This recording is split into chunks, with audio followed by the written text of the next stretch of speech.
Welcome friends. 23 into 27, 37 into 43 এই মাল্টিপ্লিকেশানগুলো মুখে মুখে কীভাবে করবে। A square minus b square equal to a plus b whole into a minus b, এই ফর্মুলাটা তোমরা সকলেই জানো, কিন্তু এই ফর্মুলাটাকে কখনো এই মাল্টিপ্লিকেশানগুলো করার সময় ইউজ করে দেখেছো?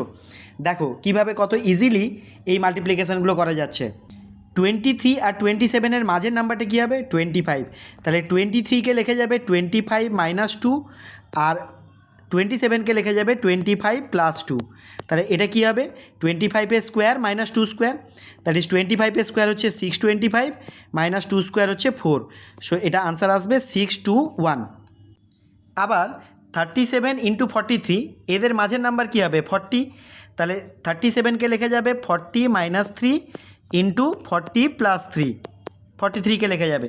তাহলে এটা হবে 40 square, that is 1600 minus 3 square করলে 9 হবে, তার মানে হবে 1591। একই রকমভাবে এই ফর্মুলাটাকে ইউজ করে এই দুটো মাল্টিপ্লিকেশান তোমরা করতে পারছো কিনা দেখো।